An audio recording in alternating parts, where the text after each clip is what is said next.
What's going on, everybody? On this episode of the Takeover Tour, we're driving from Oklahoma all the way up to Portland, Oregon, so we can sit down with the franchise owner, Mark Gibbs, and talk about the benefits of owning a franchise.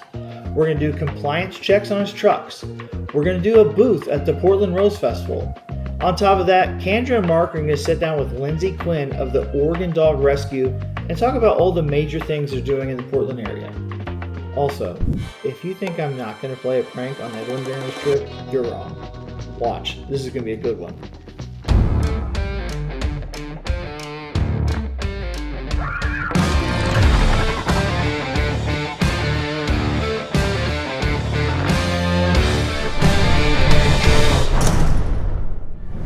So here I am, waiting for Edwin to come pick me up. We're about to drive to Portland. That's a long ways from Oklahoma, a little 27-hour drive. Not excited that we have to take a Maverick all that way, but you know, it is what it is. We're excited. We're gonna make this happen.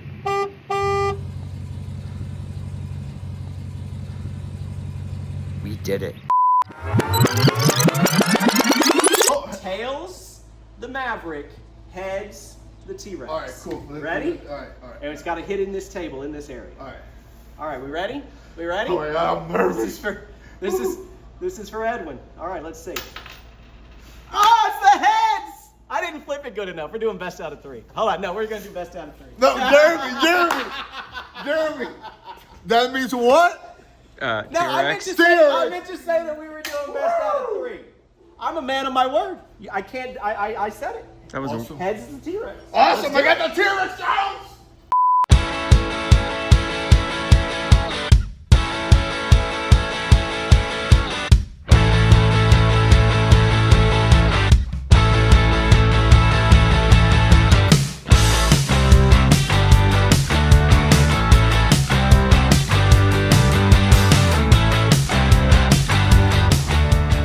Got it just a little dirty driving it across the country.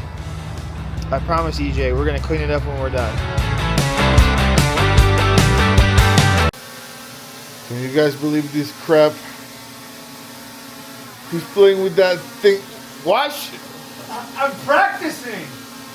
Slow. No. What's going on, everybody?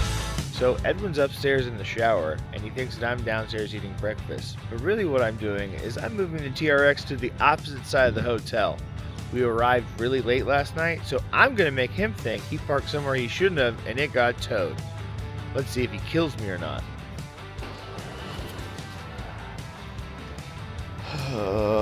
Another morning.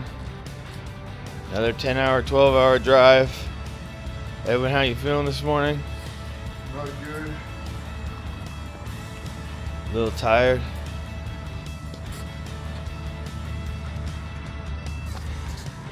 I thought we parked over here. I know it's in front. So we got here late.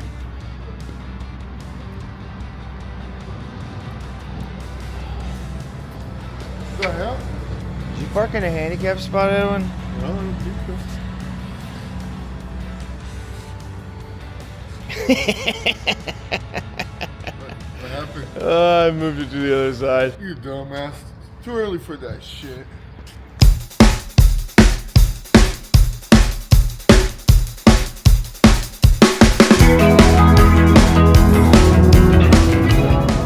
That's how that beautiful man travels. Look at that. Oh.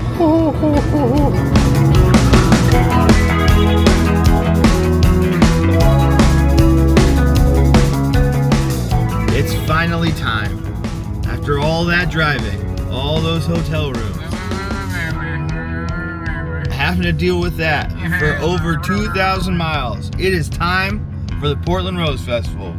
We were headed out to finish the setup before the people get there. Edwin, how many sales are we gonna get this weekend? For those of you who don't speak Spanish, he said at least 20. Let's get it.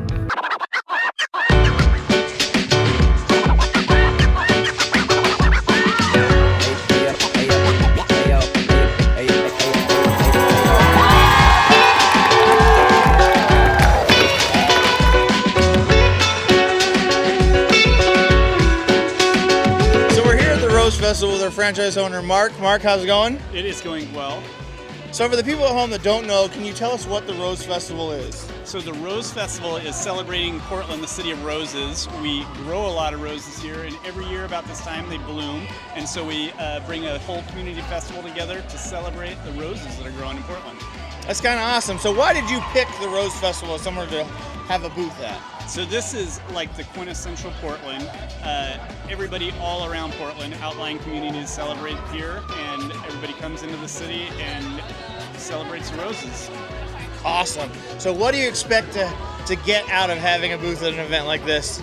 Hopefully meet a lot of dog owners, maybe get a little more business, that would be great, and just get to know more people in the community and let them know that we're out here scooping poop wherever they need it. That's right, EJ, you heard him right. Brand awareness. We're getting out there in the streets and we're making our names known. We got 4 days. Day one's almost over. We'll see you again tomorrow. So when you're considering franchises, there's a lot of things that go into it. You know, the industry, the service, what you kind of connect with. A big one is finances. Pet waste removal is typically a low barrier to entry. So talk to me some of the reasons why you considered pet waste removal, aside from the franchise, why do you thought this industry would be good? Sure. Low barrier to entry, as you said, is a good starting point. It is easier to imagine being in a business and then starting a business when you can picture not having to put a substantial cash outlay on a new retail space and a build out, and then you're hoping that the business is going to grow. Another thing to me is it's a simple and easy to understand business, something that it's a service base that can be accomplished pretty quietly for people. You go into their yards, you pick up their dog poop, you take their dog poop away. I'm not having to worry about sending a technician in who's going to mess up the inside of somebody's house or go through somebody's house. Those are one of the things that I really liked about the model initially too. So route-based, outdoor services without appointments, low barrier to entry. What do you think about scalability? Like you said, if you're going to do a doggy daycare or a pet bakery or whatever, you got to buy the building, retrofit it. Doggy daycares, they got to be zoned properly. And then, like you said, you dump all your money into it, and then you really hope somebody shows up. Was scalability is something that you considered when you were looking at a franchise? Definitely scalability. I mean, obviously, I'm in Portland. Dogs are everywhere around here, so it would lead itself to being, yes, it can continue to grow. We've got a great dogs per capita, so to speak, around here. So as people learn about our service, our business should grow. Perfect. Part of the discovery process is called validation, and I'm sure you did it too. As you walk through, and a candidate's working with me, I will ask them to validate with franchise owners. I can't direct them. I can't tell them talk to Mark, don't talk to Mark. If a candidate comes to you and does some validation, like what would be the high level things that you'd be like, yes, you should buy a franchise from Scoop Soldiers because of?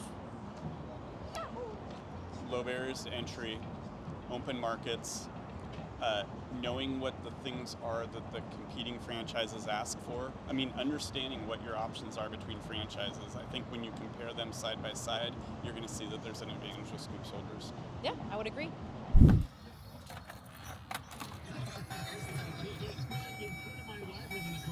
What are you doing, Edwin? Compliance check. Compliance check? What's that? Boy. I'm concentrated. Don't bother me. I won't bother him while he's doing his job, but today we're out in Portland. We're doing compliance checks on the truck. Basically, Edwin's going to come through and make sure the truck is being well maintained, well kept, clean. This is our mobile billboard, baby. We got to keep them looking nice and fresh. We go through, we check the tires, we check the interior. We want to make sure that we're representing the company in the best way possible. All right, day 2 of Portland Rose Festival. We're actually here with Kendra. Hello? We are going to do an interview with Julie Quinn at the Oregon Dog Rescue. So we're here, we're waiting for Mark, ready to get this thing started.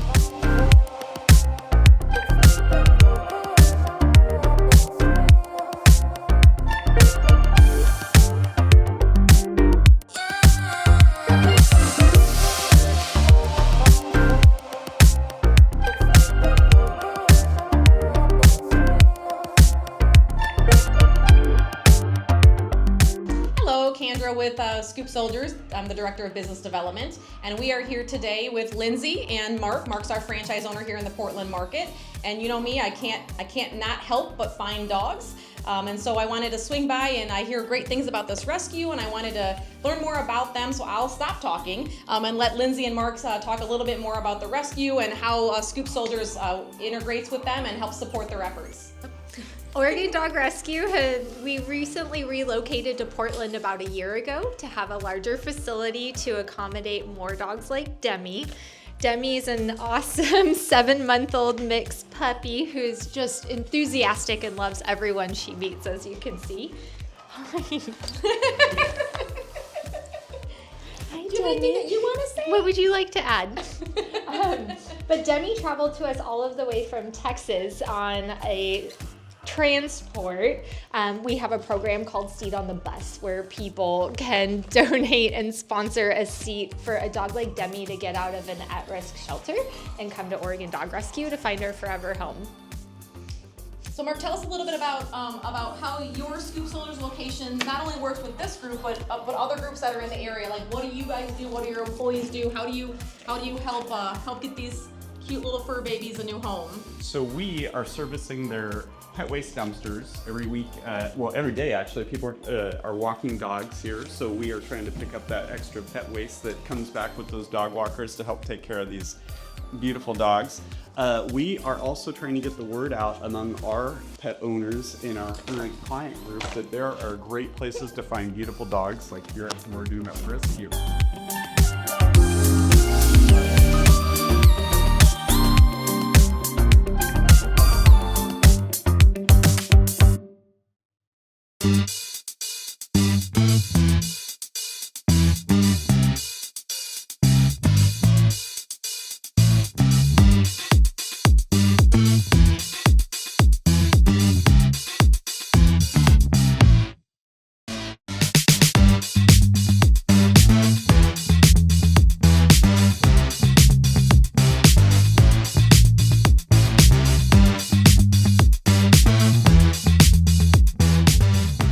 So many amazing things coming with dogs that you can adopt from that organization. You're definitely going to want to check that out. And the Portland Rose Festival, it was understated with how beautiful that place was. We had a lot of fun, met a lot of people, made a lot of great contacts. Me, Edwin, Mark, Kendra, we got out there and we got the work done. It was a great time. And if there was anything in that Mark interview that really touched you, we have several links in the description for how to start your own franchise. Also, more importantly, if you want to see more road shenanigans, click here to see what else we're getting up to. We'll see you guys on the next trip.